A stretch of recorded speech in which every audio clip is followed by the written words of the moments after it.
Those who are familiar with the world of the Anomalous won't be surprised by any zoo, even if the most exotic animals are gathered there. Only if it's not an anomalous zoo, yet still with the same paranormal representatives of the fauna, like SCP-257.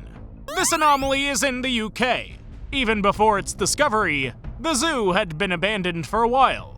The site's creator had set up the zoo as a collection of curiosities named after a certain William Woodsworth. Documents found in the zoo administration area describe this man as the greatest explorer and naturalist on this side of reality. Much of the information about this abandoned place was obtained from the advertising brochures found there. According to the information found, the zoo has been operating since 1899. Its purpose was to inform the English society about the existence of various remarkable animals that scientists and travelers meet on their way. However, no official permits approving the construction and operation of the zoo have been found. They probably never existed at all. The zoo was most likely constructed independently without a license. But there are signs indicating that the zoo's closed indefinitely due to renovations. Looks like it hasn't been opened since. It's difficult to say exactly when this happened, but judging by the outdated equipment and condition of the buildings, the zoo's been abandoned for at least 50 years. Despite the fact that the facility hasn't been working for a long time, new specimens of animals continue to appear here. There's no temporal regularity in this. Everything happens suddenly, the place of appearance also being random. One can never know in advance in which particular enclosure the next creature will appear. At the same time, a manual with a description of the new individual entity materializes in the ticket office. Such a cover letter is always handwritten. The letter contains information on how to properly feed and care for the animal. In some cases, there's data on the creature's origin, as well as the history of its acquisition. As for the appearance of creatures, there's a huge variety of species. Some of them resemble the representatives of fauna known to us, while others don't resemble any terrestrial animal at all. Together with the new object, the Foundation also received a message from William Woodsworth himself. As it turned out, the zoo is named after him for a reason. Woodsworth is the creator of the zoological collection, and apparently, he continues to supply new specimens to the zoo. Woodsworth's messages differed from animal care manuals primarily in that it was typed rather than handwritten, and in it, the naturalist addressed the SCP Foundation directly. In the message, Woodsworth notifies the Foundation that he's entrusting it with the management of the zoo while he himself is on vacation, and that the naturalist planned to relax not on some tropical islands, but on other planets, as well as their satellites. Most of the location names that Woodsworth indicated have unfortunately been removed from Foundation documents. Only the 13th moon of Anovia is left. It's unknown what galaxy this is in. However, the researcher will only relax a bit, while still continuing to search for new animals. According to Woodsworth, a safari awaits him on Anovia's moon. From this message, we can conclude that there aren't only exotic animals on this planet, but also people.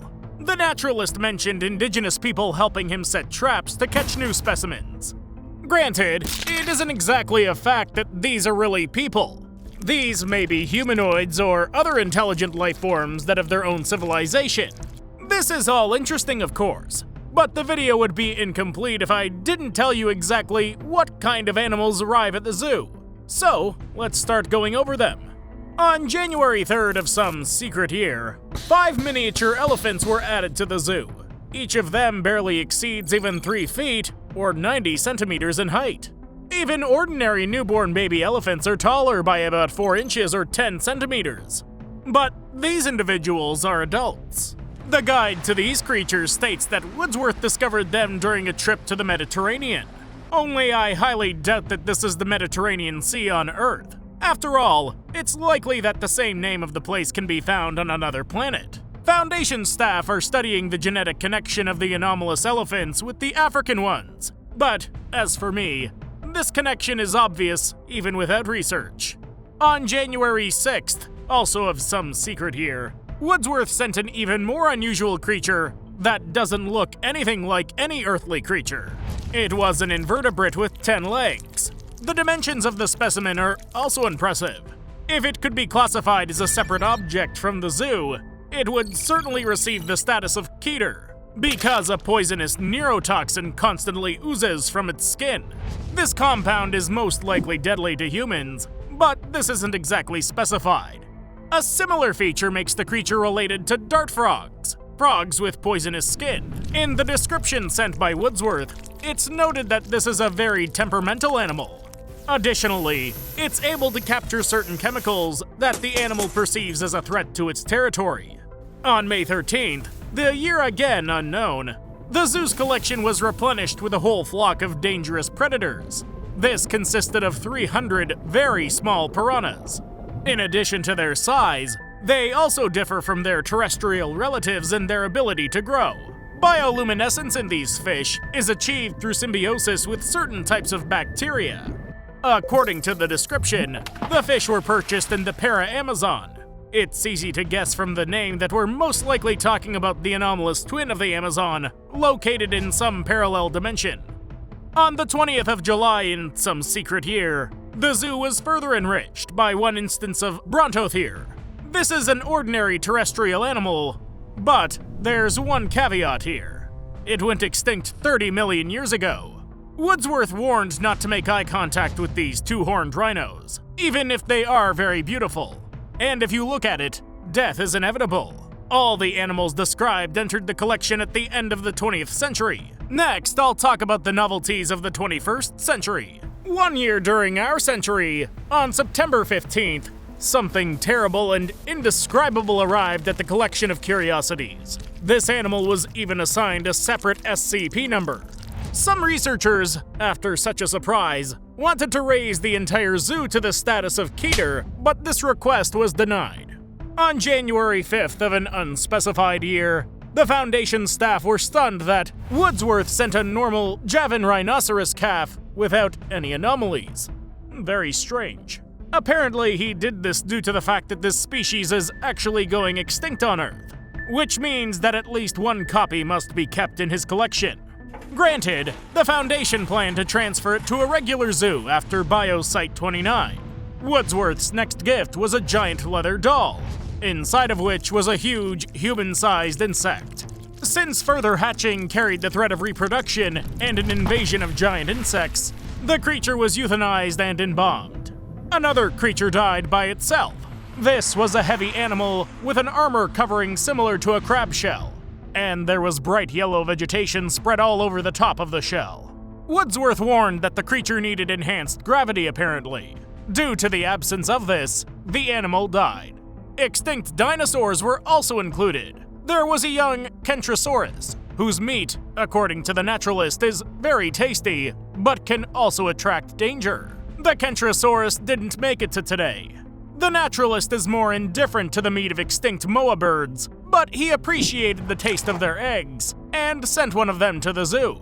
It's strange that Woodsworth had been talking about mass moa farming in Scotland. This is probably some other Scotland from some other worlds. The next shipment was 12 bonobo monkeys. They're most likely of alien origin, because the naturalist pointed out that some ape people had raised bonobos to be faithful companions. On September 21st of some secret year, the collection of Curiosities was replenished with 2 especially unusual exhibits. These were huge, deer-sized vertebrate creatures. Each of them has 6 limbs and a chitinous shell. The mouths of the animals is the same as that of the insects, and these giants feed exclusively on plant foods. Judging by the description, they come from Mars. They graze on the local savannas as entire herds. However, they have their competitors for food. Extinct ceratopsids, as well as wildebeests, somehow moved to the Red Planet in search of food, and now threaten the native species. It seems that since the beginning of the 21st century, Woodsworth has begun to view strange animals not only as interesting specimens, but also as tasty food. According to him, these 6-legged armored giants taste like crabs when fried. However, no one from the Foundation has yet dared to test the naturalist's culinary recommendations in practice.